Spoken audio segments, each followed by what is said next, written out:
WWE Elite 53 was available to pre-orderers for about a couple weeks now, so it should be hitting retailers any second now. So what I'm doing, Tommy Toy Travels, is I'm going to show you the top 3 best figures from this wave, and then in a little bit I'll show you the top 3 worst, but this video right now is the top 3 best. Now the reason why Elite 53 was so interesting was because it was mostly contemporary wrestlers. Sometimes we get flashbacks, but in this wave there are none, which is strange because a lot of times those flashbacks are some of the most interesting figures we get. So to make the top 3 best figures was quite a challenge with this set of figures, but let's check it out. Figure you're seeing right now is number 3 on the best list. It's Kevin Owens. I previously reviewed this figure, so if you saw that video, you're gonna see a lot of that again, this figure. It rocks. It has a really cool looking attire, and I personally enjoy it a lot more than the previous Elite release. Now, mentioning that, these two figures are quite similar.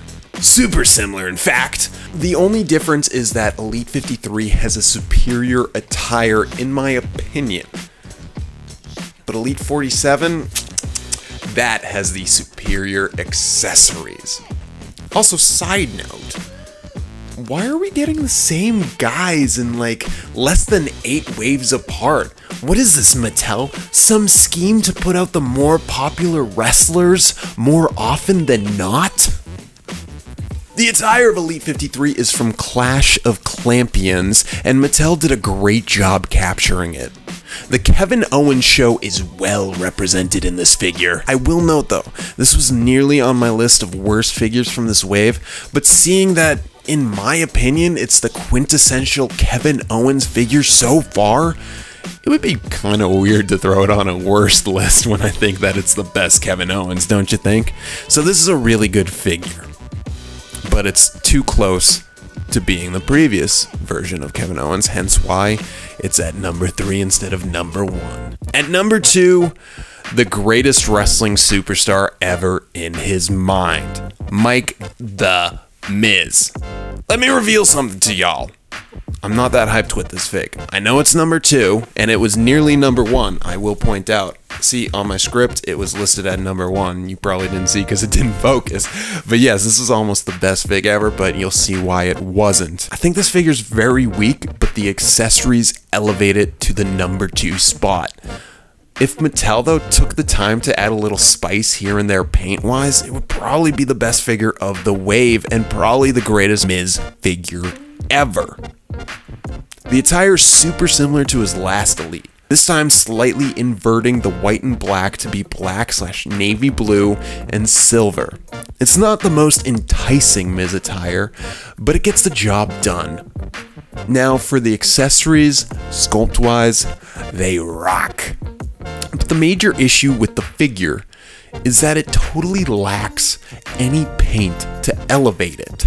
Oh, sorry, did I hear you asking what type of paint would elevate it and make it super duper swag dad worthy? Well, if they could make it sparkle with a little hint of glitter in that silver, or even just a little bit of gloss, just a tiny spick of gloss, that would really make it solid. This attire is one of Miz's sparkliest. Check out these images of the attire compared to the toy. It sparkles so much his name should be changed to Twilight Sparkle. But they didn't render that glitter, they just made it silver. And it kills all hype.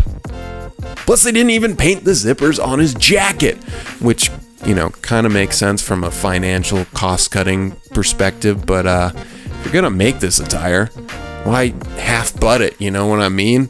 Also, a weird thing I noticed is that his mask, once removed, you can see that it indented his head. Apparently they shouldn't have put that on his face while packaging it because it damaged the face sculpt. Bummer! But don't get me wrong, even though this is such a flawed figure, it's still pretty good, hence why it's number 2. Should you get it? Maybe. I think I'd have preferred Maurice's Robin Zander Dream Police-esque attire from this event, but the Miz is the wrestler nowadays. Maurice isn't, so there you go. And at number 1, no surprise really, Heath Slater. This figure is epic. It's really great. I really recommend it, guys. And, you know, as I previously mentioned about Kevin Owens, it's basically been a few seconds since we had the previous Kevin Owens Elite release, am I right? And now we have Heath Slater, someone that's been like forever since we had a figure of him. It was Elite 16, and now we're at 53, and they finally gave us another Heath Slater. That was too long for the 3MB legend, three-man band, baby. And let's take a look at where these guys are nowadays. Drew McIntyre, NXT champ. Jinder Mahal, WWE champ. And where's Heath Slater? I think he's been on an episode or two of Superstars. I really don't know where he is.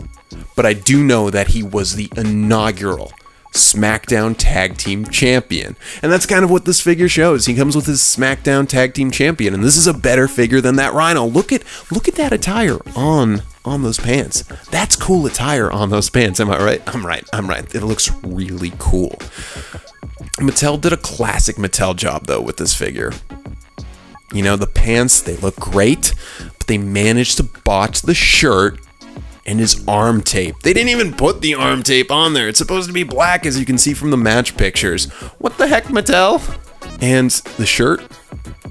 The figure one doesn't have sleeves, but at the event, they definitely have sleeves. Mattel, you literally had one job to do. Put sleeves on that. Actually, no, they have a lot of jobs to do. They need to make the packaging, make the artwork for the packaging. They need to sculpt it, paint it. Yeah, okay. Whatever. You guys get what I'm saying. You guys get it. You guys get it. Okay, let's get back to this review. Lastly, the face. The sculpt and paint, it's looking a little soft, looking kind of like a Black Series figure here, and it's looks a little less like a person, a little more like a cartoon. And I know Mattel have kind of been moving in that softness face direction, but then they sort of bust out some figures that look super much like a real person, and I just made up a word, but you guys get what I'm saying. And I want you to know, this figure was so close to being number 2 on the list, but because Miz had that flaw with the face, being scarred because of the mask, Heath Slater took number 1, baby, and he is the best figure in this wave.